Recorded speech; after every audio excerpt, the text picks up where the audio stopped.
एक घमंडी अमीर लड़की पूजा, जिसे अपने पैसे, शोहरत और स्टाइल पर घमंड था, और एक साधारण सा लड़का अमन, जो भिखारी की तरह जमीन पर बैठा किताबों में खोया था। लेकिन उसी शानदार रेस्टोरेंट में जहां सब दिखावा करते हैं, वहीं शुरू हुई एक ऐसी कहानी जहां घमंड को झटका मिला सच्चाई से।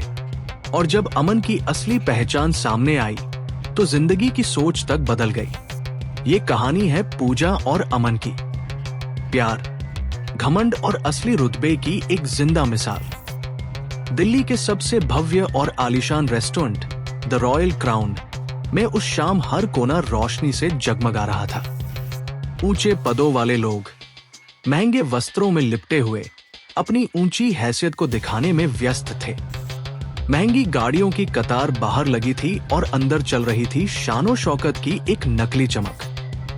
उसी रेस्टोरेंट के एक कोने की विशेष टेबल पर बैठी थी पूजा, एक घमंडी, अभिमानी और अहंकारी लड़की। वो खुद को सबसे श्रेष्ठ समझती थी। अमीरी उसके लहजे में नहीं, उसकी सांसों में भी घुल चुकी थी। उसका जीवन केवल ब्रांडेड वस्त्रों, सोशल मीडिया की प्रशंसा और पैसे के घमंड में लिपटा हुआ था। पूजा के नखरे रेस्टोरेंट के कर्मचारी तक जान चुके थे। वह किसी की परवाह नहीं करती थी। उसे लगता था कि ये दुनिया केवल उसके पैरों में है।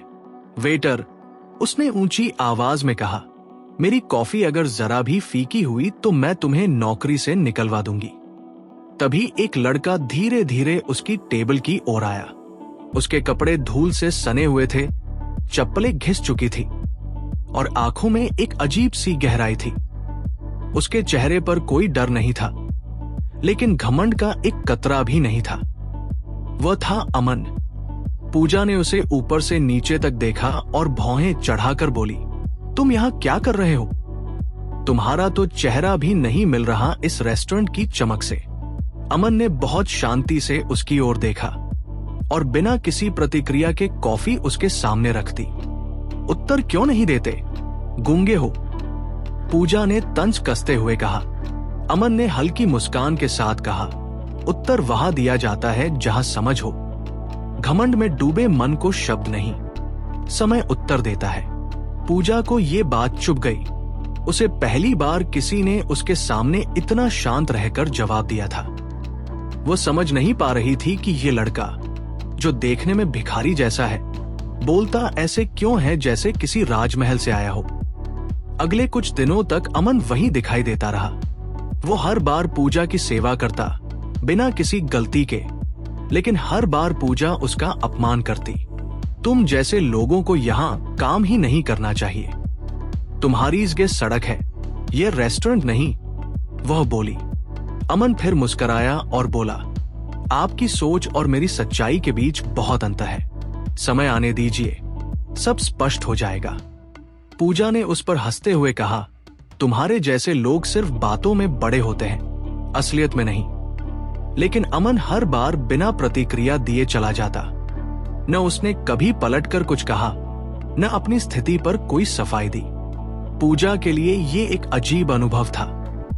वो आदतों से मजबूर थी कि लोग उसके आगे झुकते, लेकिन अमन तो मानो आईना था जिसमें उसका असली चेहरा दिखता जा रहा था। कई दिन बीत गए। एक दिन पूजा ने अमन को रेस्टोरेंट के पीछे अकेले बैठा देखा। वो जमीन पर बैठा कुछ लिख रहा था। पूजा के मन में कुछ कौतूहल हुआ। वो पास गई और बोली, क्या कर रहे हो? कोई कविता लिख रहे हो या अपनी गरीबी के दस्तावेज? अमन ने सिर उठाकर देखा। उसकी मुस्कान वही थी, शांत, लेकिन भीतर कुछ गहरा। मैं बस जीवन के रंगों को शब्दों में ढाल रहा हूं, उसने कहा। पूजा एक क्षण को चुप रह गई। कुछ तो था इस लड़के में जो वो समझ नहीं पा रही थी। पाते हुए बोली, तुम जैसे लोगों को किताबें पढ़ने का शौक कैसे हो सकता है? तुम्हारी तो औकात ही नहीं। अमन ने उसकी ओर देखा और कहा, शौक औकात से नहीं, सोच से होते हैं। कभी समय मिले तो सोच बदलने की कोशिश कीजिए। पूजा कुछ कहने ही वाली थी कि उसी समय रेस्टोरेंट के प्रबंधक ने माइक पर घोषणा की, सभी अतिथियों को सूचित किया जाता है कि आज रात्रि भोजन में शहर के सबसे बड़े व्यवसायी समूह, राजकुमार समूह, कि नए उत्तराधिकारी का स्वागत समारोह रखा गया है। कृपया सभी लोग मुख्य हॉल की ओर पधारे। पूजा का ध्यान तुरंत उधर गया। वो हैरान थी। राजकुमार समूह, जो देश का सबसे समृद्ध औद्योगिक घराना था, उसके दिल में कौतूहल जागा। देखते हैं कौन है ये नया अमीरजादा। शायद कोई शाही लहजे वाला, मेरे लायक। पूजा तुरंत शीशा देखती है, होठों पर लिपस्टिक ठीक करती है और बाल संवारती है। वह चाहती है कि आज की रात उसकी भी कोई खास पहचान बन जाए। मुख्य हॉल में सभी लोग एकत्र हो गए। बड़े बड़े उद्योगपति, अभिनेता, राजनेता, हर कोई इंतजार में था कि नया उत्तराधिकारी कौन है। और तभी दरवाजे खुलते हैं। हल्की रोशनी, धीमी संगीत की धुन और लोगों की नजरें दरवाजे की ओर। और वहां धीमे कदमों से, बेहद शांत चेहरे के साथ, धीमे कदमों से, बेहद शांत चेहरे के साथ वही लड़का अमन अंदर प्रवेश करता है। पूजा की आंखें फटी की फटी रह जाती है। वो हक्का बक्का रह जाती है। उसकी सांसें रुक सी जाती है। ये कैसे हो सकता है? वो बुदबुदाती है। अमन मंच पर चढ़ता है और माइक उठाता है। राजकुमार समूह का नमस्कार। मैं अमन सिंह राजपूत, उत्तराधिकारी।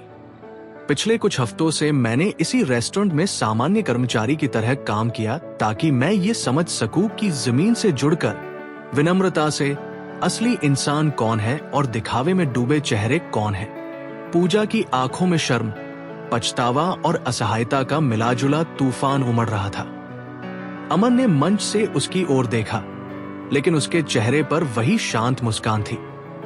किसी के वस्त्र, भाषा या चाल को देखकर उसके चरित्र का अनुमान नहीं लगाया जा सकता। असली मूल्य भीतर होता है, बाहर नहीं। पूजा की आंखें भर आई। वह चुपचाप भीड़ में से निकलकर बाहर चली गई। पहली बार उसे अपने घमंड पर लज्जा आई थी। अमन ने मंच से सबको नमस्कार किया और मंच से उतरकर अपनी पुरानी टेबल पर बैठ गया। वही सादगी, वही शांति।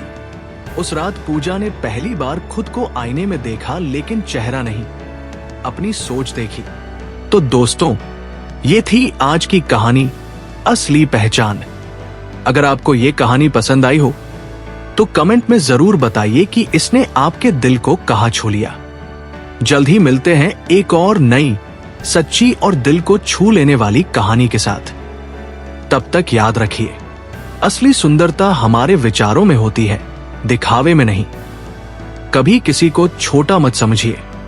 हर इंसान की अपनी एक कहानी होती है। अपनी राय जरूर साझा कीजिए। और अगर आप कुछ सीख पाए हो तो यही हमारी सबसे बड़ी कमाई है। आपसे फिर मुलाकात होगी एक नई कहानी के साथ। तब तक के लिए विनम्रता ही सबसे बड़ी शक्ति है। जय हिंद, जय भारत। क्योंकि जब सोच बदलती है तभी देश बदलता है।